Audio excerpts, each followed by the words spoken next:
Shalom, good morning to all. ప్రియులారా, ఆ పరమ తండ్రి యొక్క మేలుల చేత మనం నింపబడుతూ, ఆయన ఆశీర్వాదాలతో నింపబడుతూ, ఆ పరమ తండ్రి యొక్క కృపకు మనం పాత్రలు అవుతున్నాం కదా. అనుదినం వస్తున్న లేఖనాల ద్వారా ఆత్మీయంగా బలపరచబడుతున్నాం కదా. ఎంత ధన్యకరమైన జీవితం అనేది. అనుదినము కూడా ఆయన సన్నిధిలో ఆయన ముఖదర్శనం చేసుకుంటున్నాం, ఆయనకు ప్రార్థిస్తుంటున్నాం, ఆయన వాక్యాన్ని వింటున్నాం. అనుదిన కృపల లేఖనాలను కూడా మనం వింటూ ఆత్మీయంగా సంతోషిస్తున్నాం కదా. ఈ దినం కూడా అనుదిన కృపల లేఖన భాగంగా మనం చూసుకుంటుంటే 2వ రాజుల గ్రంథము 22వ అధ్యాయము 19వ వచనంలో చివరి లైన్లో, నీవు చేయు మనవిని నేను అంగీకరించున్నాను. అవును, ఆ యెషయా రాజు తను ప్రార్థన చేస్తూ వచ్చాడు. తన మీదికి రానుద్దేశించిన కీడంతా కూడా పరమ తండ్రి సన్నిధానంలో తను పశ్చాత్తపడుతూ, తన పాపములు, తన పితరుల పాపములు ఒప్పుకొని విడిచిపెట్టిన విధానం బట్టి కన్నీళ్లు కారుస్తూ దీనుడే చేసిన ప్రార్థన ఆలకించిన పరమ తండ్రి హుల్దా అనే ప్రవక్తుని ద్వారా ఆయన మాట్లాడుతున్నాడు. యెషయా, ఇదిగో నీవు కన్నీళ్లు కార్చావు, దీనుడవై నువ్వు ప్రార్థించావు, కాబట్టి నీవు చేయమను నేను అంగీకరించినాను. నీ మీదకి రానుద్దేశించిన కీడంతా కూడా నేను చేయకుండా, నీ తరంలో కాకుండా నీ తర్వాత తరంలో నేను రప్పిస్తాను. నువ్వు శాంతి గలవాడవై, నెమ్మది గలవాడవై నీ యొక్క పితరుల యొద్దకు నువ్వు చేర్చబడదు అని ఎలోహిముని యెహోవా యెషయాతో మాట్లాడుతూ వస్తున్నాడు. కాబట్టి ప్రియులారా, పరమ తండ్రి ఎవరైతే తన భక్తులు కన్నీళ్లతో ఆయన సన్నిధికి వస్తారో, దీనులై యథార్థ హృదయులై, అయ్యా నేను పాపిని, నన్ను క్షమించు అని తన పాపలు ఒప్పుకుంటే విడిచిపెడుతూ ఆయన సన్నిధికి వస్తారో వారి ప్రార్థనను ఆలకించే నాథుడు.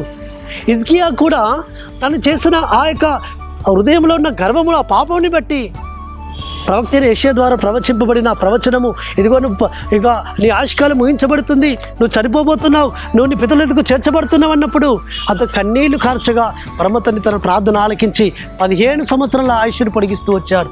ఆ విధంగా మన పితరులు వారి యొక్క జీవితాలలో వారు దీనత్వం కలిగిన వారై వారి ఉదయాలను మనసు మార్చుకొని వారి ఉదయాలను ఆయన సమర్పించి వారి ఉదయాలు ఉన్న ఆ యొక్క సమస్తమైన బాధ వేదనంతా ఆయనకు చెప్పుకున్నప్పుడు పరమ తండ్రి వారి ప్రార్థన అంగీకరించాడు.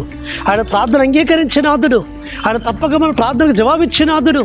కాబట్టి మన యొక్క ప్రార్థన ఆలస్యం అవుతుందో కానీ అలక్ష్యం చేయడు. ఆయన అంగీకరిస్తాడు, ఒక దినం ఉత్తరం ఇస్తాడు, మన ప్రార్థనకు జవాబిచ్చి మనల్ని పవిత్రపరుస్తాడు, పరిశుద్ధపరుస్తాడు, మనకు నెమ్మదిని, శాంతిని, సమాధానం ఇస్తాడు.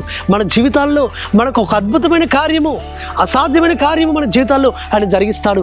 మనం కన్నీళ్లతో ఆయన సన్నిధికి వచ్చినప్పుడు, ఆయన పాదాలు తడిపినప్పుడు, ఆయన యొక్క సన్నిధానంలో మనం దీనులమై ప్రార్థించినప్పుడు, అయ్యా నేను ఏమి లేని వాడను, ఒట్టివాడను అని మనల్ని మనం తగ్గించుకొని చేసిన ప్రార్థన పరమ తండ్రి సరికి చేర్చబడుతుంది సుమా. కాబట్టి మన పాపము ఒప్పుకొని విడిచిపెట్టి చేసిన ప్రార్థన ఆయన సరికి చేర్చబడుతుంది. క్షమించమని వేడుకున్నప్పుడు ఆయన క్షమిస్తాడు, మన ప్రార్థన అంగీకరిస్తాడు, మనల్ని ఆశీర్వదిస్తాడు, దీవిస్తాడు, బలపరుస్తాడు, మనకు నెమ్మదిని, శాంతిని, సమాధానం ఇస్తాడు. అటు విధంగా పరమ తండ్రి కృప మనకు సమృద్ధిగా అనుగ్రహింపబడును గాక.